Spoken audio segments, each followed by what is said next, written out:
여러분 안녕하세요. 오늘 정말 중요한 이야기를 해드릴 건데요. 바로 근로기준법 바뀐다. 많은 분들이 궁금해하실 실업급여에 대한 내용입니다. 혹시 실업급여? 그거 그냥 회사 그만두면 주는 거 아니야? 하고 막연하게 생각하셨던 분들 계신가요? 노, 절대로 아닙니다. 오늘은 2025년부터 확 달라지는 실업급여 제도에 대해 여러분이 알기 쉽고 재미있게 그리고 아주 정확하게 파헤쳐 드리겠습니다. 구독과 좋아요 한 번씩 눌러주세요. 자, 그럼 지금부터 저와 함께 실업급여의 모든 것을 알아볼까요? 먼저 실업급여가 대체 뭔지 간단하게 짚고 넘어가겠습니다. 실업급여는 고용보험에 가입했던 근로자가 어쩌다 보니 비자발적으로 실직하게 됐을 때 나라에서 생활이 너무 힘들어지지 않도록 도와주고 빨리 다시 일자리를 찾을 수 있게 지원해주는 고마운 제도예요. 단순히 직장을 그만둔다고 해서 무조건 지급되는 것이 아니라 엄격한 조건과 복잡한 절차를 거쳐야만 받을 수 있다는 점을 미리 말씀드립니다. 특히 실업급여는 실직자의 생계 안정뿐만 아니라 이들이 새로운 직업을 찾고 경제활동에 복귀할 수 있도록 돕는 데 궁극적인 목표를 두고 있습니다. 따라서 단순히 쉬는 동안의 생활비 보조가 아닌 적극적인 구직 활동을 독려하는 성격을 강하게 띠고 있다는 것을 이해하는 것이 중요합니다. 자, 그럼 이제 많은 분들이 가장 궁금해하실 2025년 실업급여의 핵심 변경 사항들을 하나하나 뜯어보겠습니다.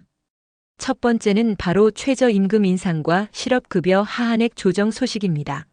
2025년 최저임금이 시간당 1만 30원으로 인상되는 것 다들 알고 계셨나요?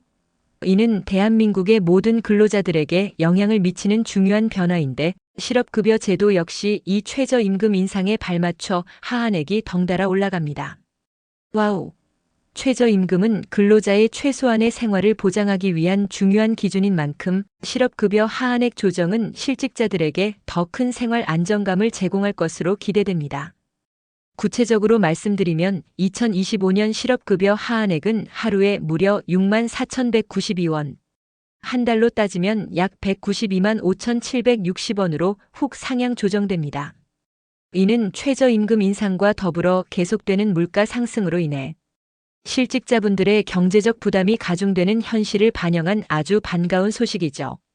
예전에는 실업급여 하한액이 너무 낮아서 실질적인 생활 유지에 어려움을 겪는다는 목소리가 많았는데 이번 조정으로 그러한 어려움이 다소 해소될 것으로 보입니다. 하지만 실업급여에도 상한선이 있다는 거 알고 계셨나요? 실업급여 상한액은 하루 6만 6천 원으로 기존과 동일하게 유지됩니다. 한 달로 계산하면 최대 약 198만 원까지 받을 수 있다는 의미입니다.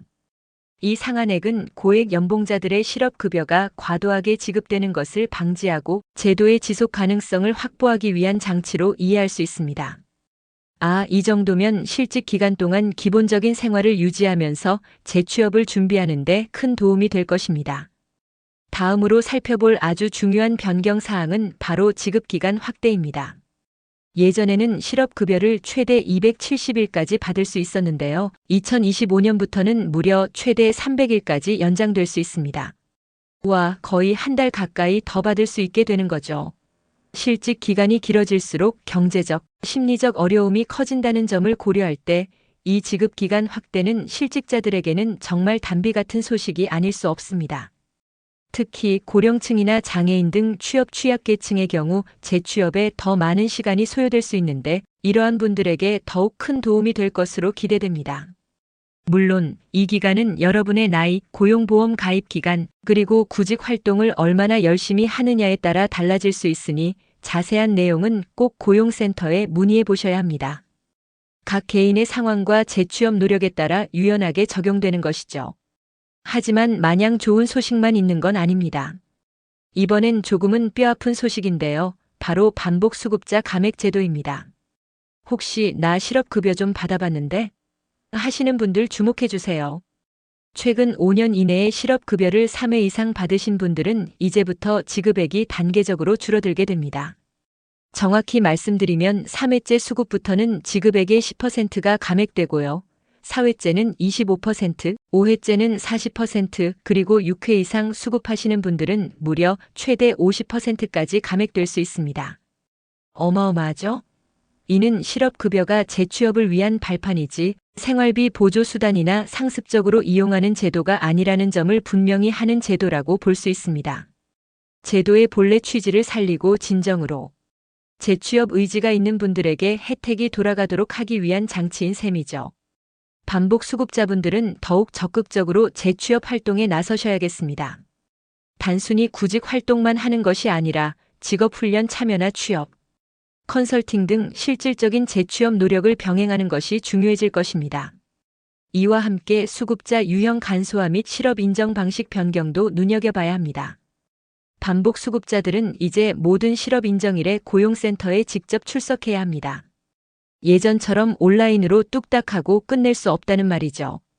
이는 반복 수급자의 구직 활동을 더욱 엄격하게 관리하고 실질적인 재취업 노력을 유도하기 위한 조치로 풀이됩니다. 고용센터 담당자와의 대면 상담을 통해 맞춤형 구직 지원을 받을 수도 있을 것입니다. 반면에 60세 이상이시거나 장애를 가지신 분들은 4차 실업인정일에만 고용센터에 출석하면 되고 나머지 회차는 온라인으로도 가능하게 바뀌었습니다. 이는 고령층이나 장애인 등 특정 계층의 이동 및 접근성을 고려한 배려 깊은 조치라고 할 수 있습니다. 각자의 상황에 맞춰 제도를 유연하게 운영하겠다는 의미로 해석되며 이러한 차등 적용은 제도의 형평성과 효율성을 동시에 높일 수 있는 방안입니다. 자, 그럼 가장 중요한 질문. 그래서 아무나 다 받을 수 있는 거냐? 정답은 역시 아니요. 입니다. 실업급여를 받기 위해서는 몇 가지 필수적인 조건을 충족해야 합니다. 이 조건을 충족하지 못하면 아무리 신청해도 받을 수 없으니 지금부터 두 눈 크게 뜨고 집중해 주세요. 이 조건들은 실업급여가 국민의 세금으로 운영되는 만큼 정당하고 필요한 사람에게만 혜택이 돌아가도록 하기 위한 최소한의 장치들입니다. 첫 번째 조건은 바로 고용보험 가입 기간입니다. 회사를 그만둔 날을 기준으로 그전 18개월 동안 고용보험에 가입한 기간이 180일 이상이어야 합니다. 여기서 180일은 근무일수를 기준으로 하며 유급휴일이나 유급휴가일도 포함됩니다. 즉, 주 5일 근무자의 경우 약 6개월 이상 근무해야 한다는 의미가 됩니다.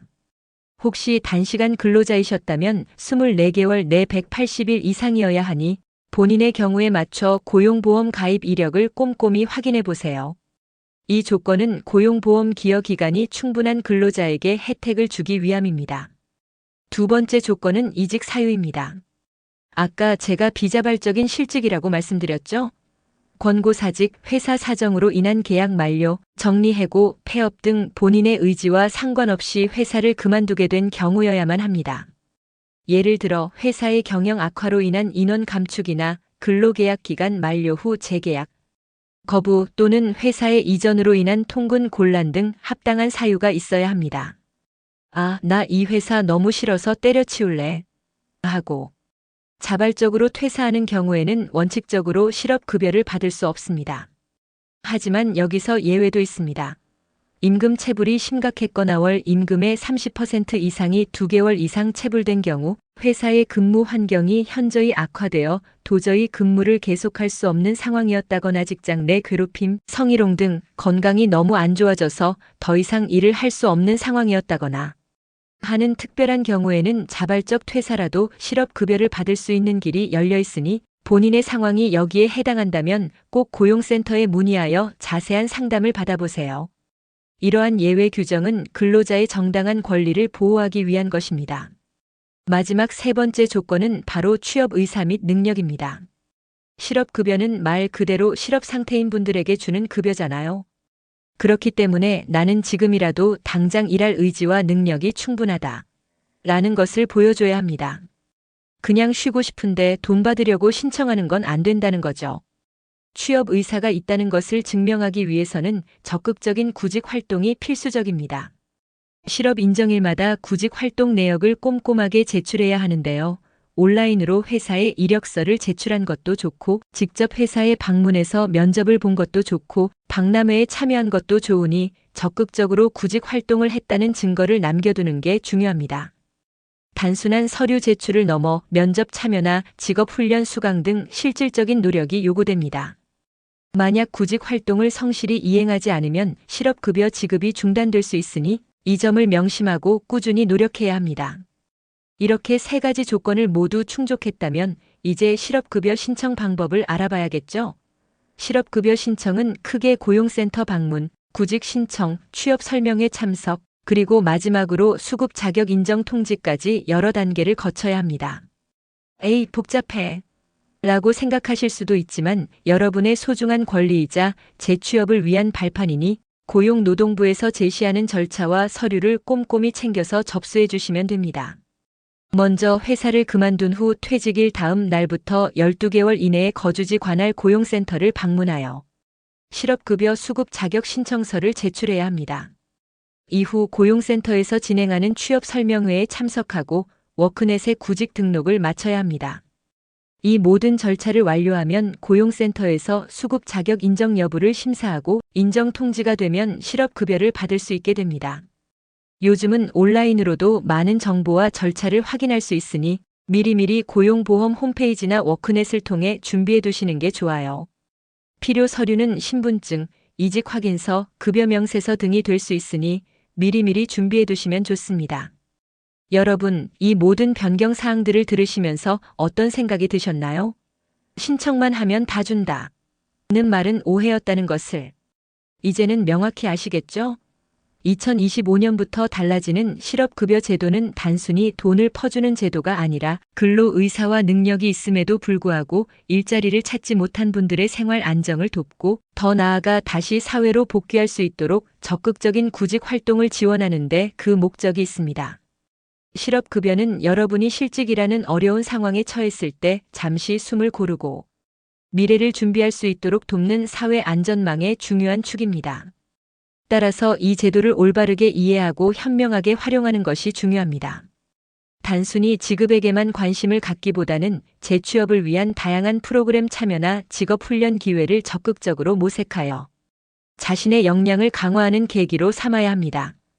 이 제도는 개인의 노력과 정부의 지원이 시너지를 낼 때 가장 빛을 발할 수 있습니다.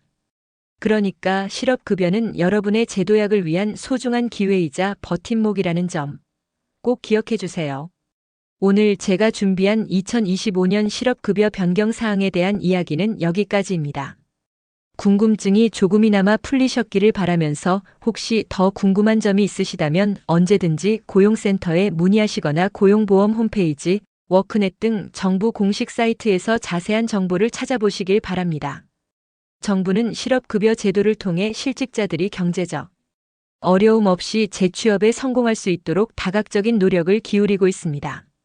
여러분도 이러한 제도적 지원을 적극적으로 활용하여 성공적인 재취업을 이루시길 진심으로 응원합니다. 저는 다음에도 여러분께 유익하고 흥미로운 정보로 다시 찾아오겠습니다. 구독과 좋아요, 알림 설정은 필수인 거 아시죠? 여러분의 관심과 응원이 저에게 큰 힘이 됩니다. 그럼 다음 영상에서 만나요. 안녕.